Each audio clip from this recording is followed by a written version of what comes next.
Muy buenas tardes a todos los que se encuentran hoy aquí, a los que nos siguen a través de Internet al uno y a otro lado del Atlántico.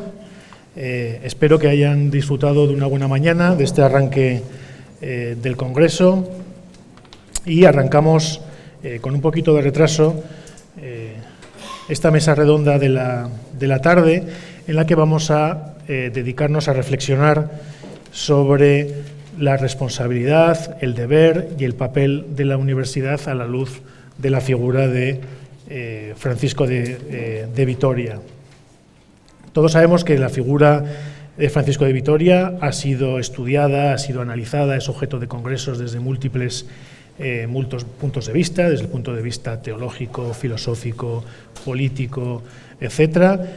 Nuestro interés hoy aquí es hacerlo, como he comentado, abordando aquellas cuestiones de su vida, de su obra, de su conducta, de esa actitud académica e intelectual ante el mundo, para reflexionar y tratar de arrojar luz sobre la universidad actual, sobre los retos de la universidad actual, sobre las dificultades y sobre las posibilidades.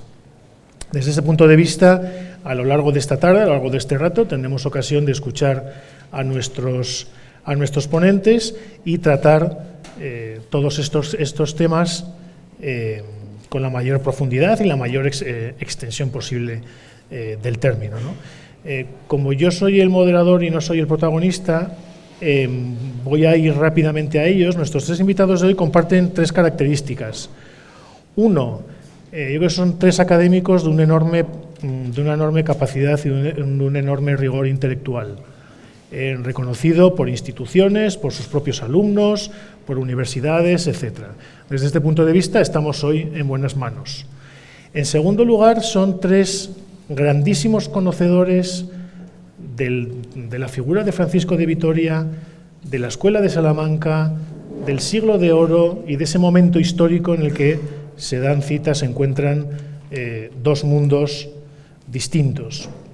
Y en tercer lugar, los tres, y esto también quiero recalcarlo, son tres personas, tres intelectuales pendientes y atentos a lo que pasa en el día a día. No son, y esto yo creo que es una de las claves que va a salir esta tarde, no se trata de académicos encerrados en la universidad, sino que tienen la mirada abierta a lo que pasa en la sociedad, a lo que pasa en el mundo, y por tanto nos pueden dar también esa visión que estamos buscando.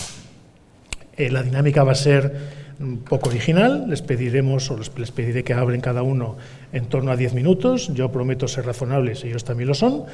Y posteriormente abriremos un pequeño debate en el que les invito a todos ustedes a participar con las preguntas, con los comentarios que consideren de interés. El primero de todos ellos, Javier Gómez, es profesor de esta universidad, profesor titular, doctor en Historia por la Universidad Complutense.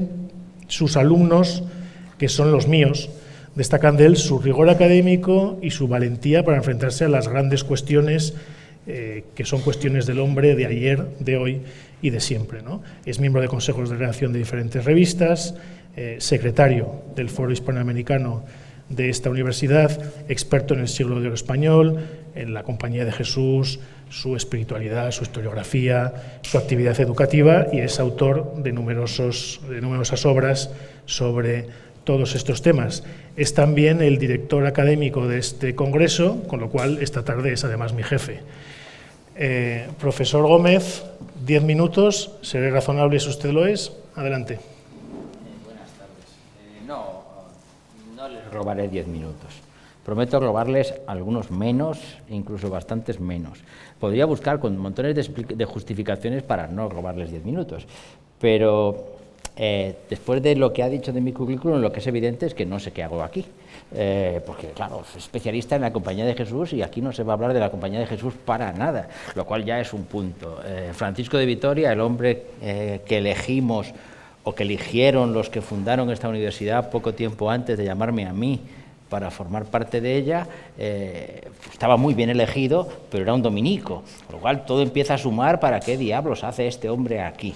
Entonces, 10 minutos prometo no robarles. Me plantearon cuando me comprometieron no lo voy a contar con detalle, en una comida encerrona, tú deberías estar sentado en esa mesa, me plantearon una reflexión sobre algo muy actual. Y como historiador que soy, lo que me interesa es la actualidad. El historiador no se preocupa por el pasado, que definitivamente está muerto, y es una cuestión que muerto está y no le resucita a nadie. La preocupación era la universidad. ¿Qué podemos decir hoy? ¿Cuál es el compromiso, cuál es la obligación hoy de la universidad? ¿Qué debe hacer el universitario en un mundo como hoy? Y si tenemos que reflexionar sobre eso, el pretexto o, digamos, la excusa para reflexionar sobre eso era un personaje, Francisco de Vitoria.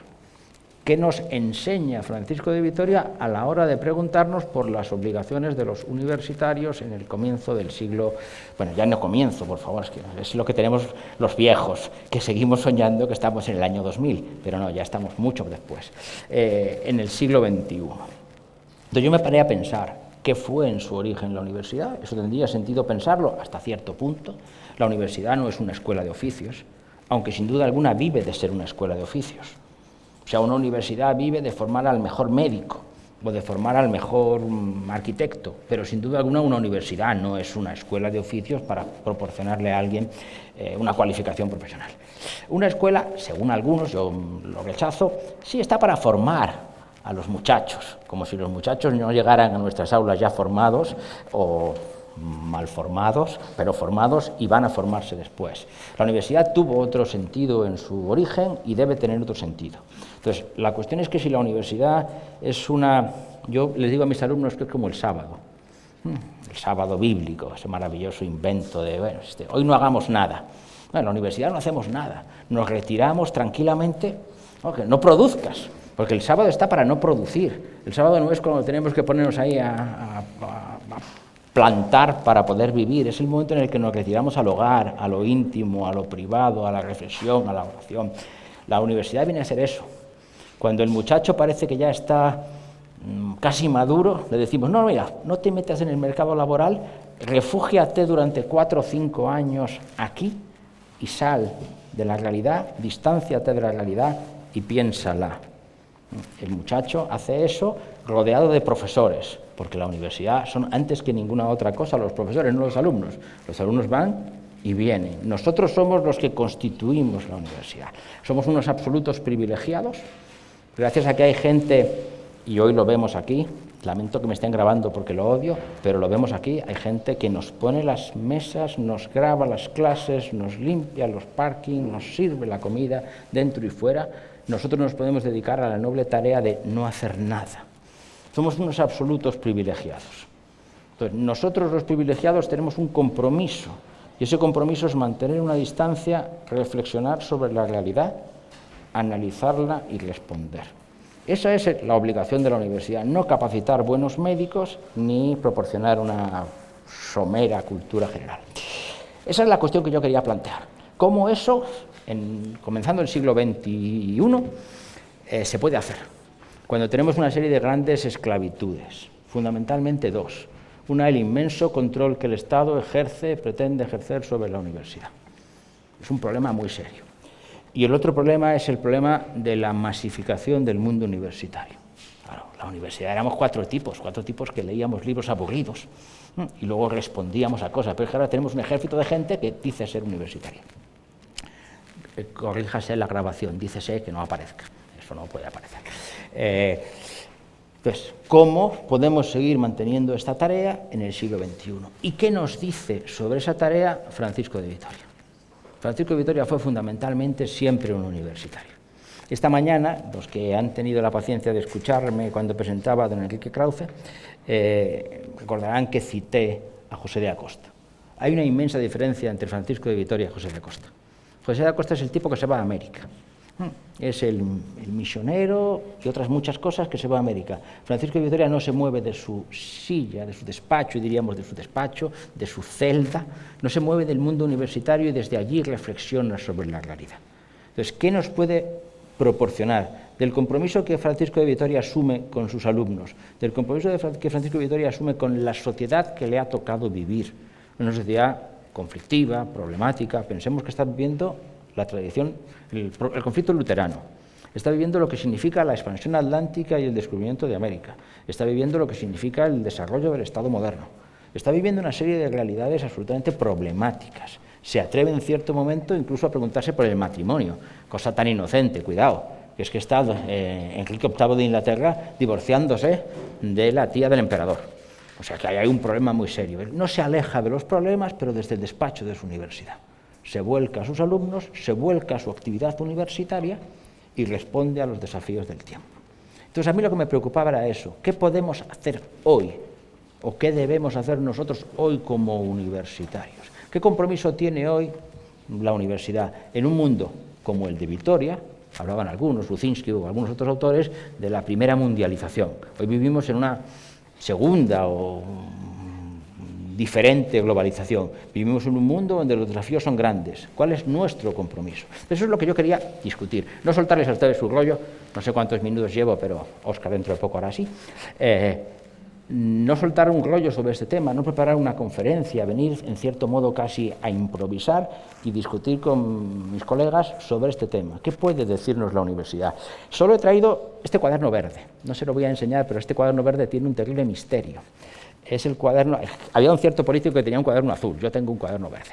En ese cuaderno verde yo anoto los capítulos, o escribo los capítulos de un libro que alguna vez prometo publicar. Se llama Contrapedagogos. Eso dice mucho sobre mi idea de la universidad. Hay que recuperar la vieja universidad porque la sociedad la necesita. La universidad donde el profesor discutía con el alumno y se abría a hablar y a desafiar al mundo. 10 minutos. Perfectamente. La verdad es que me complace ver la disciplina con la que hemos comenzado esta tarde. Es que es el jefe. Muchas gracias, Javier. Yo creo que es que han salido una serie de temas fundamentales que yo creo que después podremos, dentro de todos los cebos que nos ha lanzado, podremos retomarlo, ¿no? Nuestro segundo invitado, Juan Antonio Senent de Frutos, es doctor por la Universidad de Sevilla, donde ha sido profesor de Filosofía del Derecho y es profesor titular del Departamento de Humanidades y Filosofía de la Universidad Loyola de Andalucía.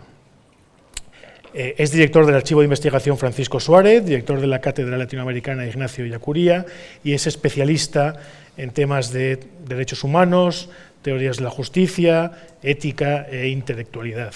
Es también autor de numerosos libros, el último creo que es el año 2019. Profesor, cuando quiera, su turno. Muchas gracias.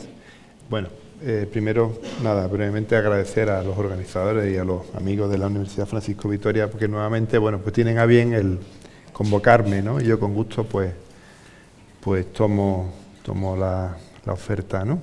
De este diálogo reflexivo, cordial que se nos plantea esta tarde, ¿no? Acerca de la responsabilidad de la universidad desde la figura de Francisco de Vitoria. Bueno, es un tema grande, ¿no? Aquí ahora mismo me está mirando Max Weber, ¿no? Con quien yo muchas veces suelo discutir. Y es que propiamente Max Weber dice que, bueno, que en realidad viene a decir, ¿no? Que en realidad la universidad no tiene responsabilidad. La universidad lo que tiene que hacer es ciencia, formación de científicos, de formación de altos profesionales, pero realmente no tiene responsabilidad. Simplemente su tarea es describir los procesos empíricos, los procesos históricos, sociales, naturales en los que vivimos y advertir también de cuáles son las opciones de los valores que tomamos.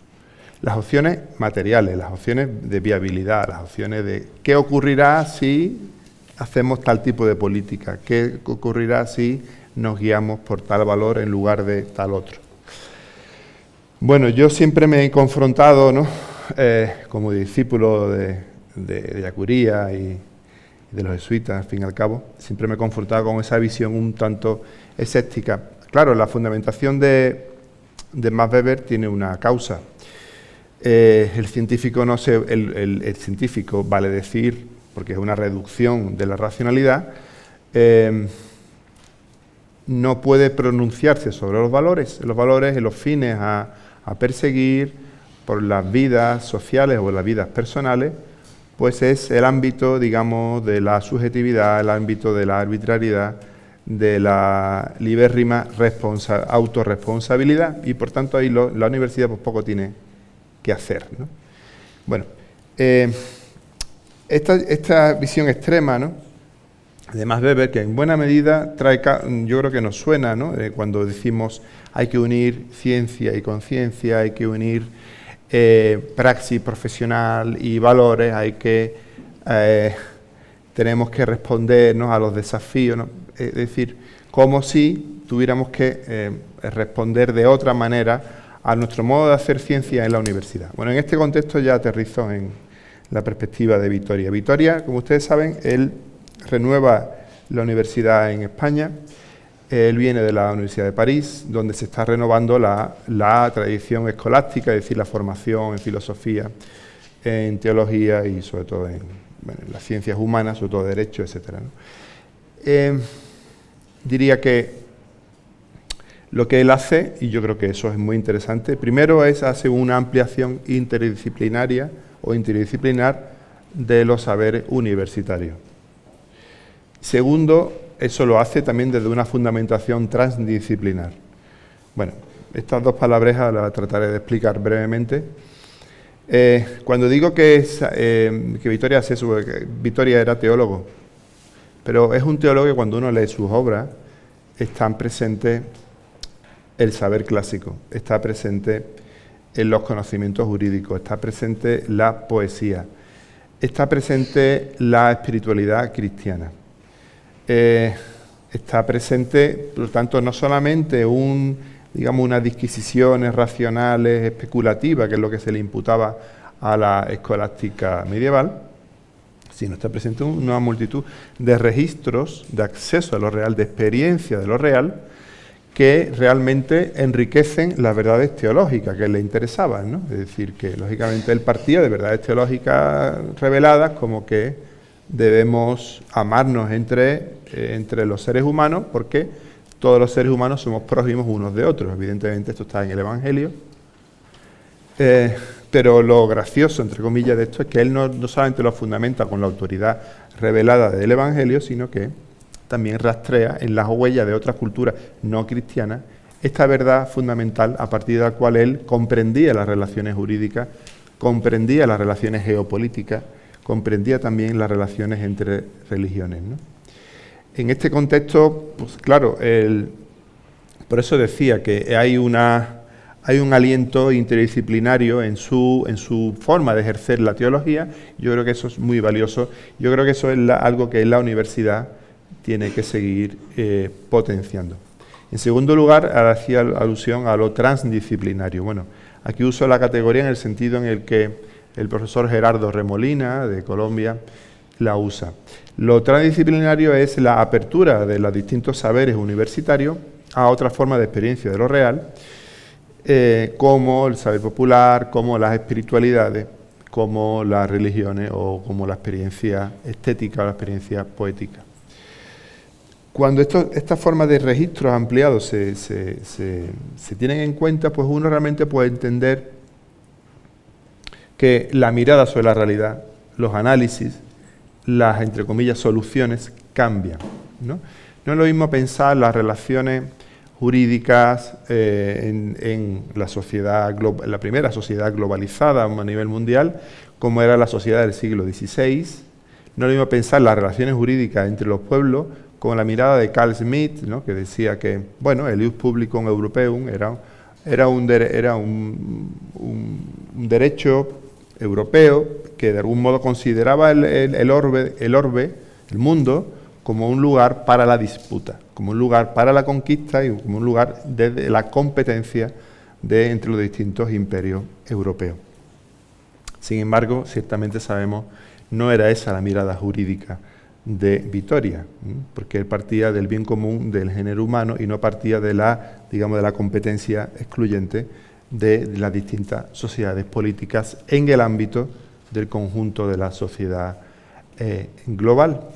Estos elementos tan centrales, ¿no? Entonces yo me pregunto, bueno, ¿de qué traen causa? Bueno, pues yo diría, ciertamente, el mismo Vitoria lo expresa claramente, pero hay que reconocerlo, traen causa de esa espiritualidad cristiana que considera que el amor es lo que dignifica, lo que cualifica, lo que humaniza, y también, por tanto, lo que debe regir ese principio de articulación jurídica entre los pueblos, etcétera, ¿no? Es, por tanto, y vemos que ese fermento, ¿no?, de tradición cristiana, de espiritualidad viva, está presente, ¿no? Bueno, y ahora ya simplemente termino con unas breves observaciones acerca de Francisco Suárez, que no era dominico, era jesuita. Y usted dirá, bueno, ¿qué tiene que ver con Vitoria? Bueno, puedo decir en mi descargo que era, entre comillas, nieto intelectual de Francisco de Vitoria, porque fue discípulo de Mancio del Corpus Christi, que fue discípulo de Francisco de Vitoria. Bueno, en cualquier caso, lógicamente, había un aire de familia entre la escuela de Salamanca, donde él se formó, donde Suárez se formó.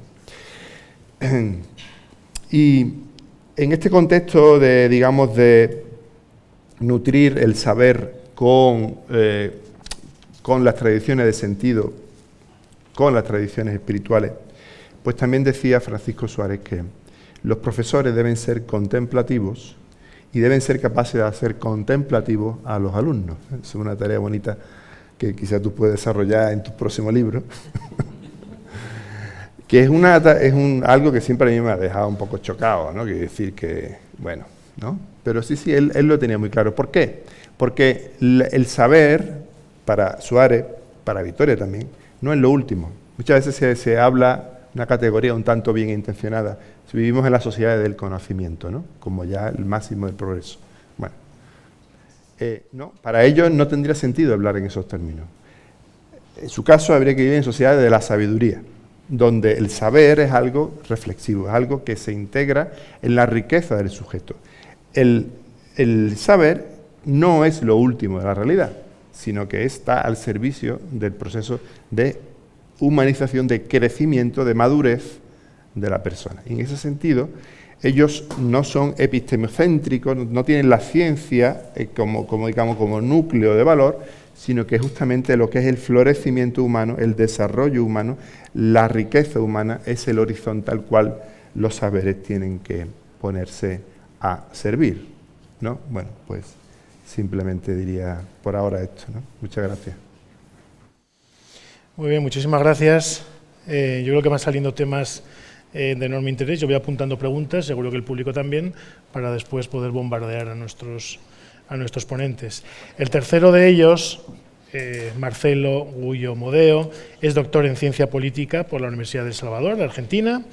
Es magíster en Relaciones Internacionales por el Instituto de Altos Estudios Internacionales de la Universidad de Ginebra, graduado en Estudios Internacionales por la Escuela Diplomática de Madrid y es profesor en la Universidad Nacional de Lanús y en la Escuela Superior de Guerra allí en la Argentina.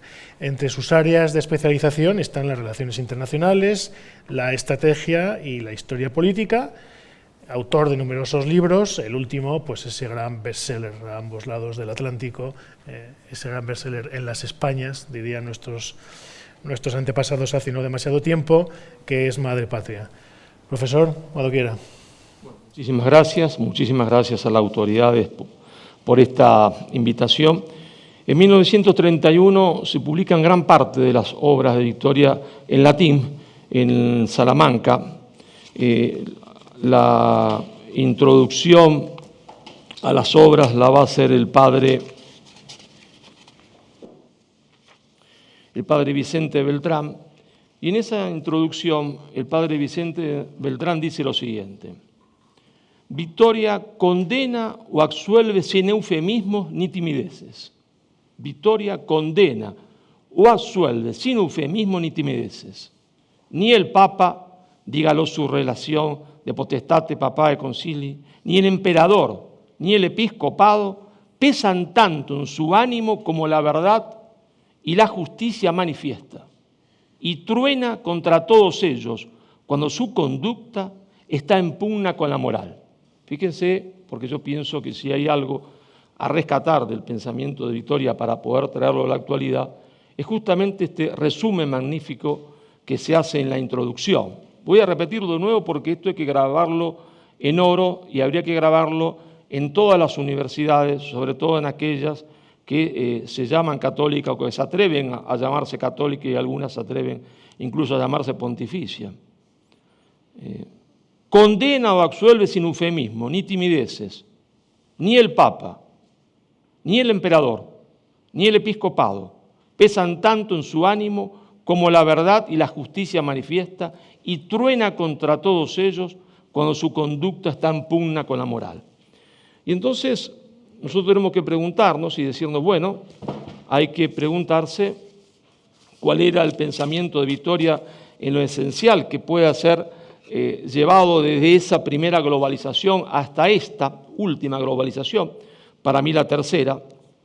Y ahí nos encontramos con un problema, porque el pensamiento de Vitoria ha sido completamente tergiversado por el pensamiento socialdemócrata e incluso por el pensamiento social cristiano, presentándolo a veces como una especie de buenismo, y en realidad lo utilizan para justificar el buenismo.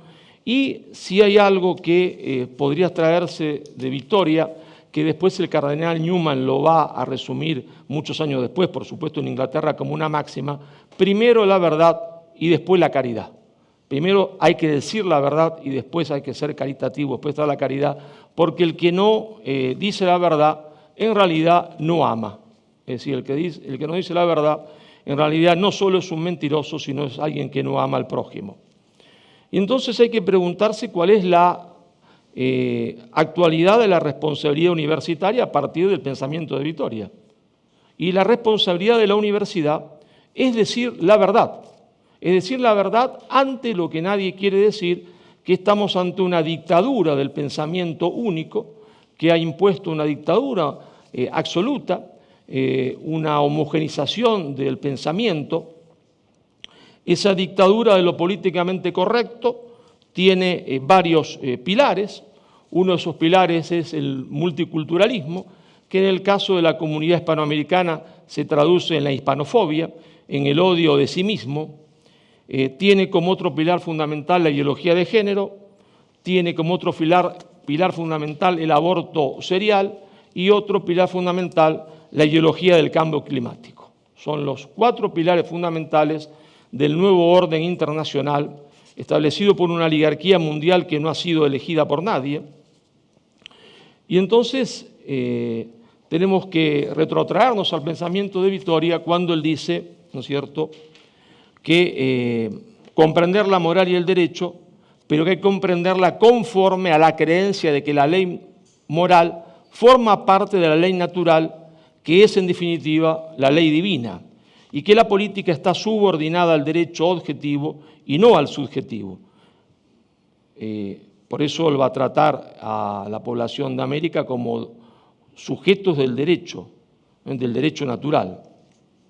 Él pretende comprender y proteger la condición de las personas, de ese sujeto, como debemos comprender y proteger el derecho de las personas ahora, aplicando el derecho natural, es decir, la regla del orden objetivo natural.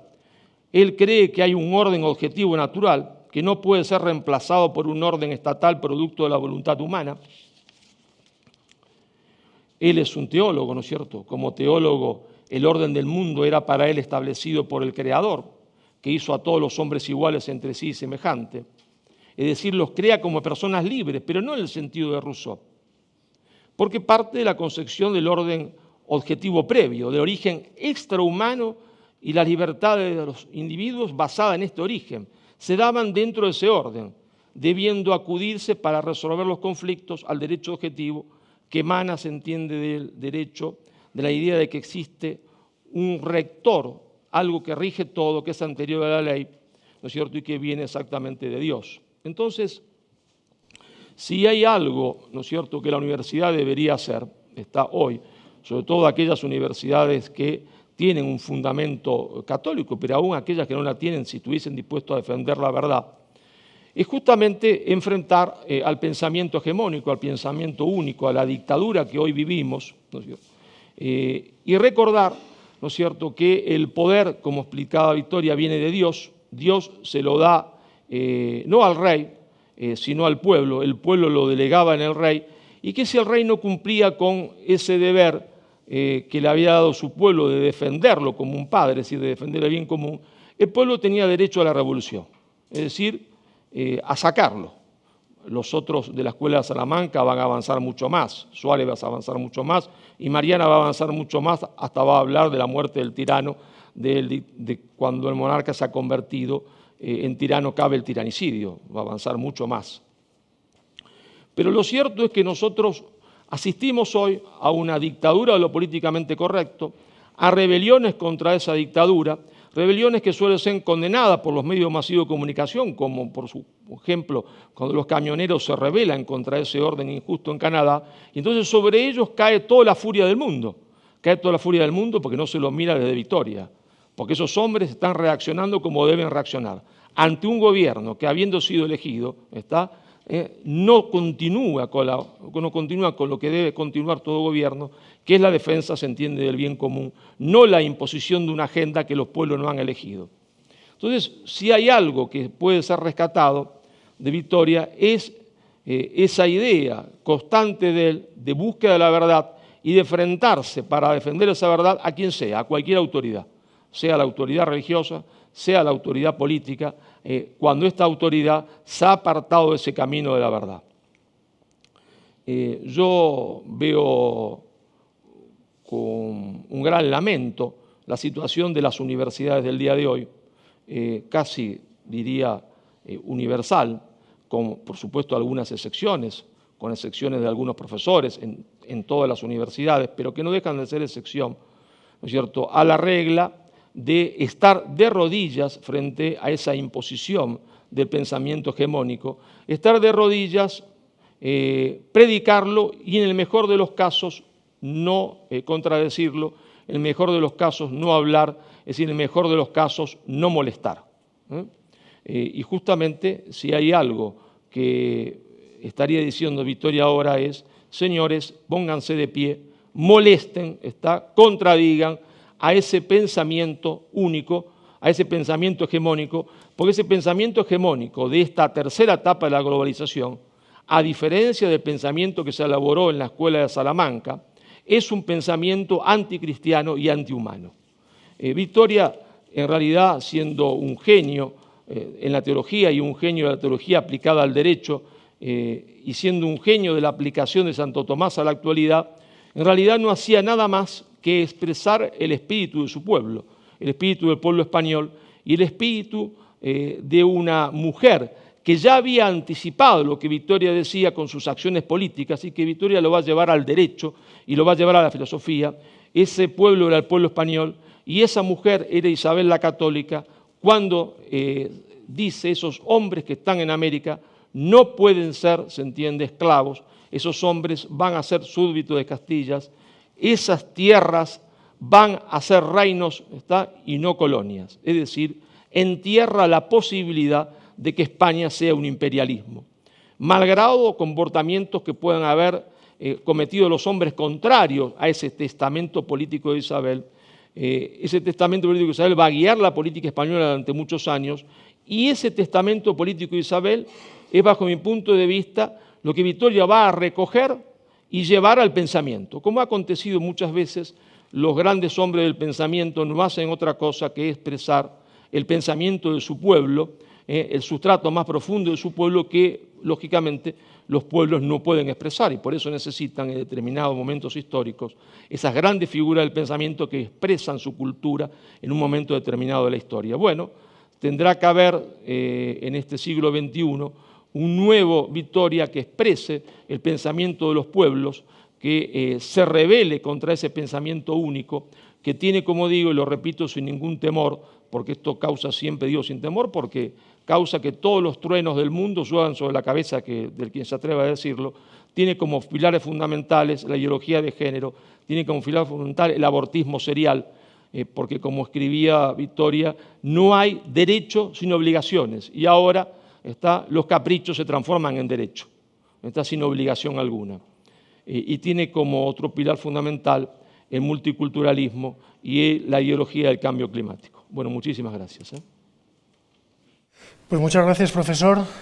Abrimos ahora un turno de diálogo. Yo como moderador me acojo al privilegio de hacer la primera pregunta a cualquiera de nuestros tres invitados realmente, ¿no? Es un tema que más o menos ha salido en las tres intervenciones.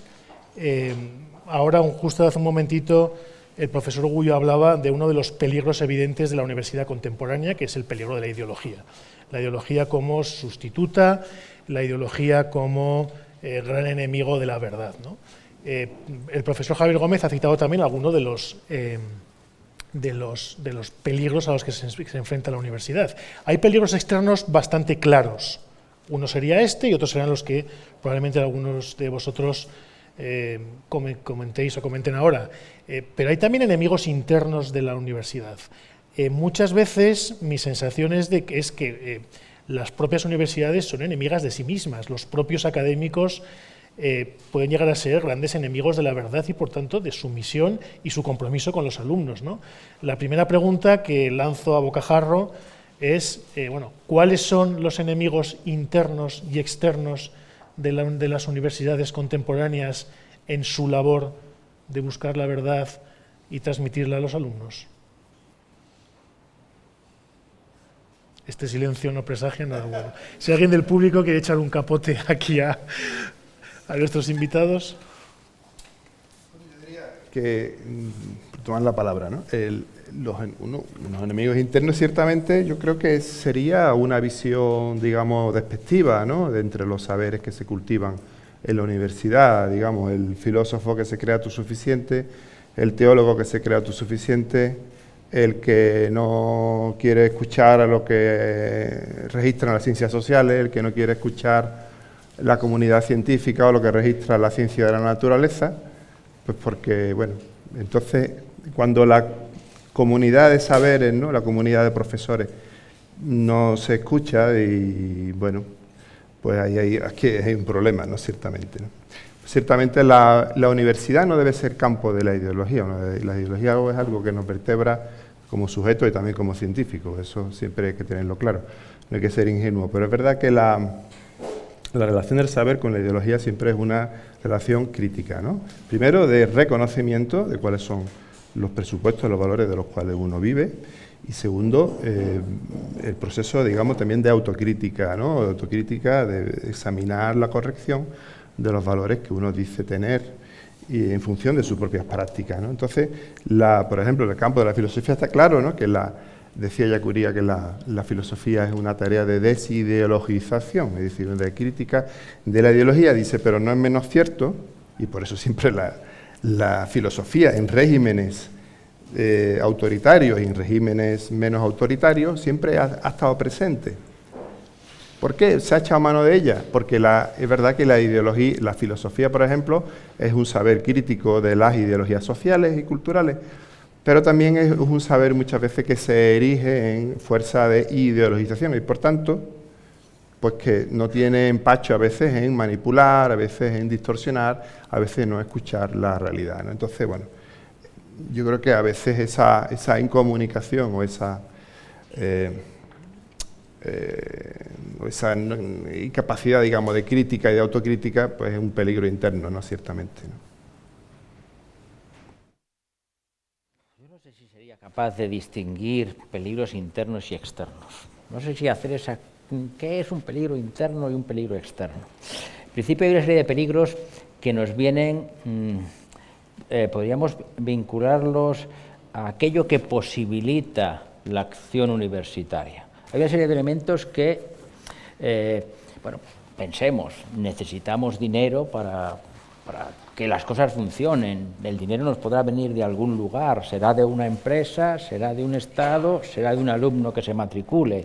Hay unas limitaciones a nuestra libertad que se asocian con la viabilidad de nuestro proyecto. Entonces, todo aquello que nos ate desde fuera, podríamos vincularlo a esos peligros externos. El Estado quiere ponernos unas formas, unas normas. Nuestro alumno aparece como un cliente, es decir, siempre tiene razón porque ha puesto un dinero, entonces nos va a poner unas condiciones. Aquella empresa para la que estamos trabajando, a la búsqueda de no sé qué. Es decir, hay unas limitaciones externas. Pero a mí me preocupan más las limitaciones internas. Si por interno entiendo aquello que limita la acción del universitario. No lo que el universitario puede, sino lo que el universitario está dispuesto a hacer. ¿A qué entro yo en el aula? Esa es una pregunta que un profesor tiene que hacerse y que yo creo que Francisco de Vitoria sí debió hacerse muchas veces. Francisco de Vitoria no, es decir, hace unos años, en un congreso que creo que montó el CEU, si no recuerdo mal, yo hice una ponencia sobre el contraste entre el proyecto de Francisco de Vitoria, sus ideas en Salamanca, y la respuesta que se da desde América. Lo que hace el prudente catedrático encerrado en su aula es plantear, casi podríamos decir, lo que debe ser. Y lo que se responde desde la realidad americana, desde la frontera, es, mire usted, eso está muy bien, pero igual no da, igual no es posible. Y ponía alguna serie de ejemplos, un ejemplo muy claro. Francisco de Vitoria plantea la conveniencia, la obligación de ordenar sacerdotes indígenas. Y allí en el otro lado le dicen, uy, no va a ser buena idea. O sea, que hay desde su reflexión puramente teórica, hay que decir que sí. Desde el hecho práctico, pues igual no conviene. Cuando yo entro en el aula, ¿qué hago? ¿Qué pretendo hacer? ¿Qué debo pretender hacer? Y entonces lo que me preocupa, yo estoy contigo, o sea, la ideología juega un papel y no podemos ignorarlo. La ideología tiene una función. Pero cuando yo insisto a mis alumnos, cuidado, la universidad son unas vacaciones, el sábado, mi objetivo es destruir su ideología. O pues, si no destruir su ideología, someterla a un sólido cuestionamiento. Pero la ideología no es solamente el pensamiento del otro. Eso es maravilloso. Es muy fácil satisfacer a nuestros alumnos con un discurso en el cual ellos se reconfortan. La ideología que debe ser sometida a juicio es la suya. Es decir, decía Heródoto en una famosa sentencia, todo hombre después de una meditada consideración termina concluyendo que sus costumbres son las mejores. Es posible que termines concluyendo que tus costumbres son las mejores, pero la obligación del universitario es someter a esa meditada consideración tus costumbres. ¿Por qué comes esto? ¿Por qué crees esto? ¿Por qué? Y esa es nuestra obligación. Nuestra obligación es sacar al alumno de la vida cotidiana y ponerle enfrente de su discurso y someter su discurso a cuestión. Pero su discurso, y en esto insisto siempre, y mis alumnos se escandalizan porque piensan que soy todo lo que no soy. Y me he encontrado a veces con preguntas tan curiosas como encontrarme a mitad de curso un alumno que se me acerca y me dice, ¿usted es judío? Claro, porque se ha quedado descolocado entre las cosas que digo de la religión cristiana.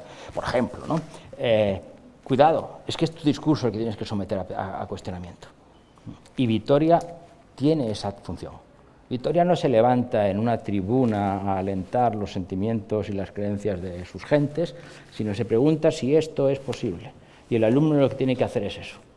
Entonces creo que esa es nuestra obligación y nuestra amenaza interna es no darnos cuenta que el objetivo fundamental del profesor universitario es conducir a su alumno a cuestionar sus creencias, no las de su enemigo, porque eso es muy fácil.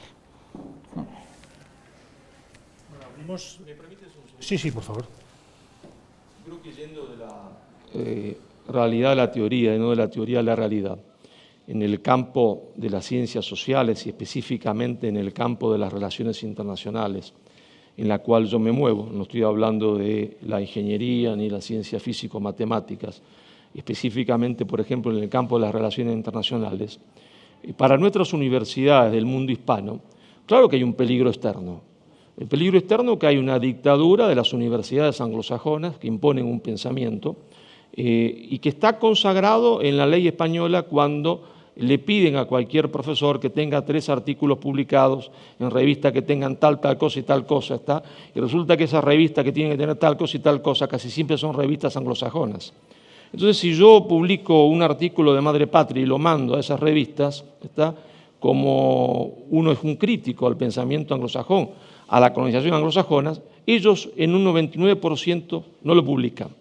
Entonces, el profesor que elija ese camino encuentra una valla absoluta a su carrera porque jamás publicarán las revistas que le dan más prestigio dentro de la universidad, más puntos y en algunos casos, cuando el sistema legal así lo exige, condición sine qua non para ser profesor. Entonces, claro que hay limitaciones, porque no decir esto es mentir, ¿verdad? Hay una completa hegemonía de las universidades anglosajonas sobre las universidades del mundo hispano, ¿verdad? En materia de relaciones internacionales es clarísimo. En materia de relaciones internacionales es clarísimo. Ahí podría dar cientos de ejemplos. En otros casos que no son el campo mío, no podría darlo, solamente los intuyo. Y en el campo, por supuesto, de las ciencias físico-naturales es un poco menor. Un poco menor. Pero me parece que hay que resaltar e ir a la realidad concreta.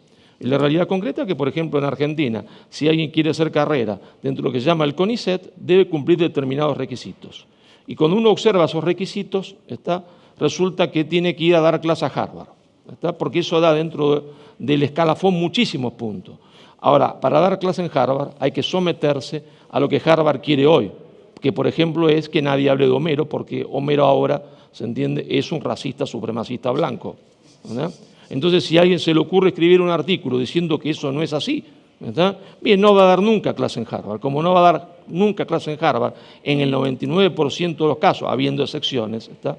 Si habla, se entiende, de que los norteamericanos cometieron un genocidio en la América del Norte, como jamás ningún otro cometió, destruyendo a todas las tribus indígenas, entonces nunca va a hacer carrera dentro del CONICET. ¿Qué es lo que dicen mis amigos?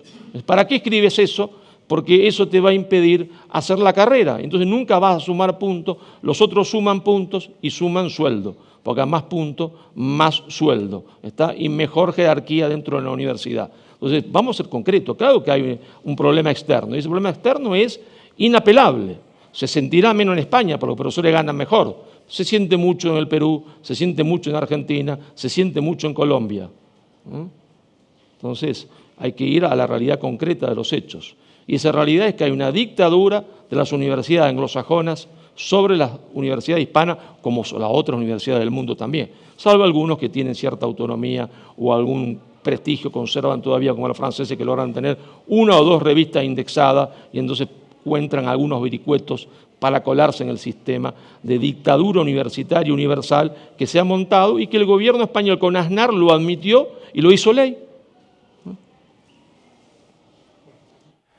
Bueno, yo me quedo con ganas de preguntarte por las limitaciones internas. Es decir, ¿cuáles son los pecados de la universidad, de los académicos actuales, que imposibilitan, mediante esa mirada limpia a la realidad que vemos en Vitoria y en la Escuela de Salamanca, mediante esa aproximación muy positiva a la realidad, ¿crees un poco en la línea también de lo que respondía Javier, que existen esas limitaciones y cuáles serían? Bueno, yo voy a hablar del caso que más conozco, que es el caso argentino. No voy a meterme a hablar de la Universidad Española, donde no he dado clase, fui alumno simplemente, ni el caso de la Universidad Mexicana, donde no he dado clase nunca.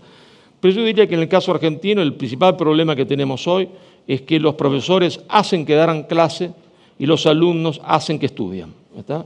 Y entonces los profesores dicen que dan clase, no enseñan a pensar, los profesores dicen, los alumnos dicen que estudian y en realidad no estudian, y entonces como ahora se ha puesto de moda, ¿no es cierto?, resulta que si uno no tiene una curva, de alumnos aprobados, lo llaman, se entiende, de la dirección académica y le dicen, pero tus cursos tienen el 70% de reprobados. Bueno, ¿y qué? Entonces, porque los muchachos ese semestre decidieron no estudiar, porque se fueron de farra.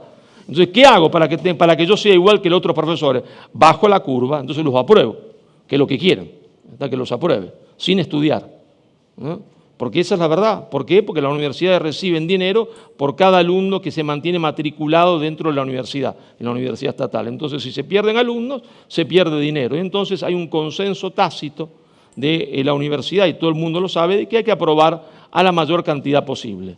Si en realidad se aprobaba con 6, bueno, aprobarlo con 4. Si se aprobaba con 7, aprobarlo con 5.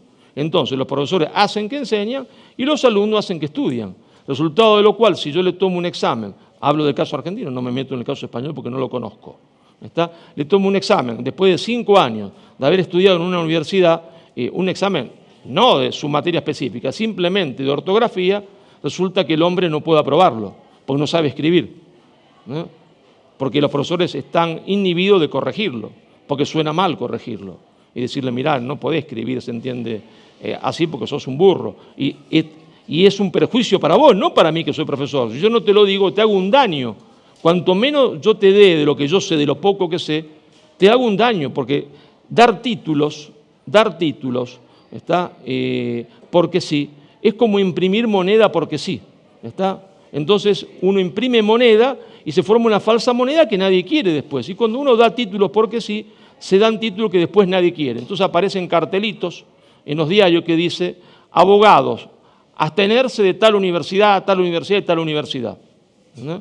Bueno, entonces estamos delante de un problema y cuando no aparece así, Resulta que van los muchachos con el currículo y le dicen, pero usted no estudió en Estados Unidos, no tiene un máster en Estados Unidos. No tengo un máster en Estados Unidos. Lo tengo en Argentina o en Perú o en Colombia, donde sea. Y hijo, no puede.